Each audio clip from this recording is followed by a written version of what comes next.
Actually, I don't think so. In my view, I think that we all know that, or we know that about 70% of all cyber incident is actually caused by human behavior.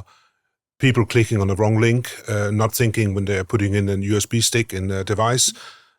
So I think really, really fundamental for having a higher level of cyber defense in any industry, by the way, is that we train our people. We need to train our people at all different levels in our organization.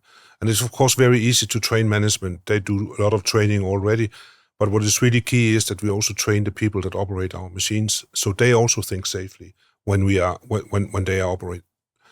It's also very important that we train our people operating the machine. It all starts and goes with them. As a good colleague of mine often said, it only takes one person to click on a wrong link and then we are totally compromised. So, I mean... I believe neither the one is true nor the other. Things cannot go without one another. I believe there are actually three pillars. First pillar is practices and patterns, typically reflected in the type of management loop frameworks that we know.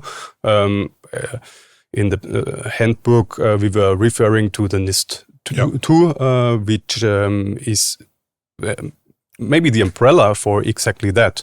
It includes things like education, like training people and creating awareness. So this is the second pillar, quite obviously. So here's the human factor. And we have the third pillar, which is technology, in fact.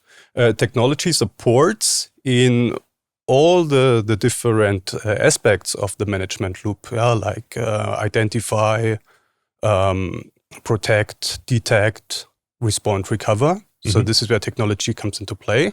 First of all, technology can limit the negative impact of human failure. Absolutely. And it also can ease certain steps, for example, when it comes to identifying assets, when it comes to responding to incident and recovering, of course.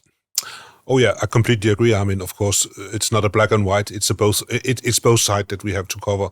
And I think your point about that technology can actually help us if we do a mistake from the human side, that's a very, very valid point. So. The rule of thumb is somehow don't do silly things that you would not do in private life. No, also, absolutely not. So professional life and acting at the workplace is in no way different as you would deal with your home computer, your smart devices, and so on. Yeah. But we live in an interconnected world. That's for sure. And it's easier than ever to do a mistake. Nobody's prone to that.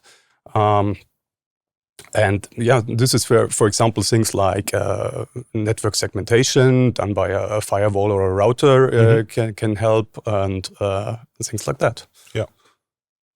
No, absolutely. Let's not I didn't want to underestimate the technology impact, of course, but it's very clear that awareness is absolutely a key point about it. Also, because we are talking about a new risk here, and I'm thinking a little bit back on our industry where how much we actually have evolved on health and safety over the last 25 years.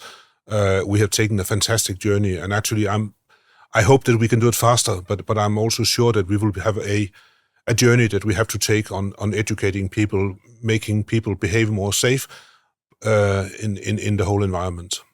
Yeah, good point. Is it a management task, yes or no? Most likely, yes.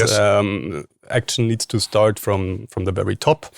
And here I see two responsibilities of upper management. One is to make sure that proper security architectures, also in the OT domain, are put in place. And secondly, of course, education and training of the employees. So I think in summer, how I would say that we need both to focus on our people and we need to focus on the right technology and deploy it the right way.